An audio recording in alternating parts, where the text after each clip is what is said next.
आजादी के महज 28 साल बाद ही देश को तत्कालीन प्रधानमंत्री इंदिरा गांधी के फैसले के कारण आपातकाल के दंश से गुजरना पड़ा, जिसे देश का काला अध्याय भी कहा जाता है।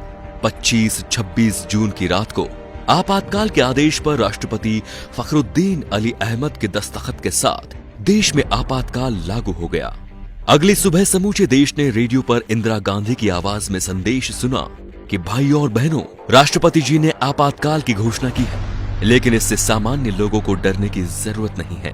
दिल्ली के रामलीला मैदान में हुई 25 जून की रैली की खबर पूरे देश में न फैल सके, इसके लिए दिल्ली के बहादुर शाह जफर मार्ग पर स्थित अखबारों के दफ्तरों की बिजली रात में ही काट दी गई। इसकी जड़ में 1971 में हुए लोकसभा चुनाव का था, जिसमें उन्होंने अपने मुख्य प्रतिद्वंदी राजनारायण को पराजित किया था। लेकिन चुनाव परिणाम आने के 4 साल बाद राजनारायण ने हाईकोर्ट में चुनाव परिणाम को चुनौती दी।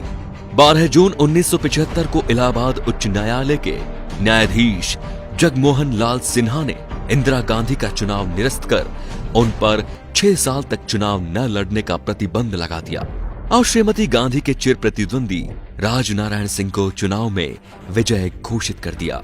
राजनारायण सिंह की दलील थी कि इंदिरा गांधी ने चुनाव में सरकारी मशीनरी का दुरुपयोग किया, तय सीमा से अधिक पैसा खर्च किया और मतदाताओं को प्रभावित करने के लिए गलत तरीकों का इस्तेमाल किया। अदालत ने इन आरोपों को सही ठहराया था।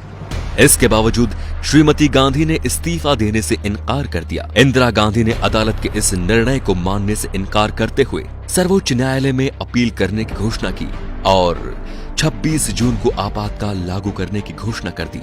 उस समय आकाशवाणी ने रात के अपने एक समाचार बुलेटिन में ये प्रसारित किया कि अनियंत्रित आंतरिक स्थितियों के कारण सरकार ने पूरे देश में आपातकाल की घोषणा कर दी है।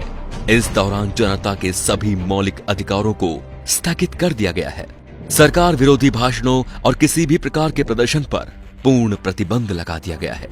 इसका आधार वो प्रावधान था जो धारा 352 के तहत सरकार को असीमित अधिकार देती है। इंदिरा जब तक चाहे सत्ता में रह सकती थी। लोकसभा विधानसभा के लिए चुनाव की जरूरत नहीं थी। मीडिया और अखबार आजाद नहीं थे। सरकार कैसा भी कानून पास करा सकती थी। मीसा और DIR के तहत देश में 1 लाख से ज्यादा लोगों को जेलों में ठूंस दिया गया। आपातकाल के खिलाफ आंदोलन के नायक जयप्रकाश नारायण की किडनी कैद के दौरान खराब हो गई थी। देश के जितने भी बड़े नेता थे, सभी के सभी सलाखों के पीछे डाल दिए गए। संजय गांधी ने VC शुक्ला को नया सूचना प्रसारण मंत्री बनवाया, जिन्होंने मीडिया पर सरकार की इजाजत के बिना कुछ भी लिखने बोलने पर पाबंदी लगा दी। जिसने भी इनकार किया उसे जेल में डाल दिया गया। सरकार की कोशिश थी कि लोगों तक सही जानकारी नहीं पहुंचे। उस कठिन समय में नरेंद्र मोदी और RSS के कुछ प्रचारकों ने सूचना के प्रचार प्रसार की जिम्मेदारी उठा ली। इसके लिए उन्होंने अनोखा तरीका अपनाया। संविधान, कानून, कांग्रेस सरकार की ज्यादतियों के बारे में जानकारी देने वाले साहित्य गुजरात से दूसरे राज्यों के लिए जाने वाली ट्रेनों में रखे गए। ये एक जोखिम भरा काम था, क्योंकि रेलवे पुलिस बल को संदिग्ध लोगों को गोली मारने का निर्देश दिया गया था। लेकिन नरेंद्र मोदी और अन्य प्रचारकों द्वारा इस्तेमाल की गई तकनीक कारगर रही। एक तरफ देश भर में सरकार के खिलाफ बोलने वालों पर जुल्म हो रहा था, तो दूसरी तरफ संजय गांधी ने देश को आगे बढ़ाने के नाम पर 5 सूत्रीय एजेंडे परिवार नियोजन, दहेज प्रथा का खात्मा, वयस्क शिक्षा, पेड़ लगाना, जाति प्रथा उन्मूलन पर काम करना शुरू कर दिया था। कहा जाता है कि लोगों की जबरदस्ती नसबंदी कराई गई।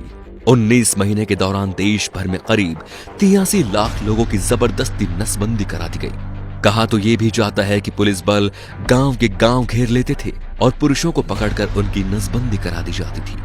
एक बार इंदिरा गांधी ने कहा था कि आपातकाल लगने पर विरोध में कुत्ते भी नहीं भौंके थे, लेकिन 19 महीनों में उन्हें गलती और लोगों के गुस्से का एहसास हो गया। 18 जनवरी 1977 को उन्होंने अचानक ही मार्च में लोकसभा चुनाव कराने का ऐलान कर दिया। 16 मार्च को हुए चुनाव में इंदिरा और संजय दोनों ही हार गए। 21 मार्च को आपातकाल खत्म हो गया, लेकिन अपने पीछे लोकतंत्र का सबसे बड़ा सबक छोड़ गया। तो दोस्तों, इंदिरा गांधी ने अपना राजनीतिक करियर बचाने के लिए इस आपातकाल की घोषणा की। इस आपातकाल का कदम क्या सही था?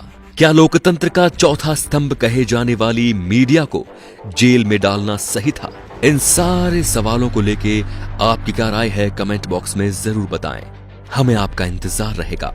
और वीडियो पसंद आया हो तो लाइक कीजिए और वीडियो को शेयर जरूर कीजिए। धन्यवाद।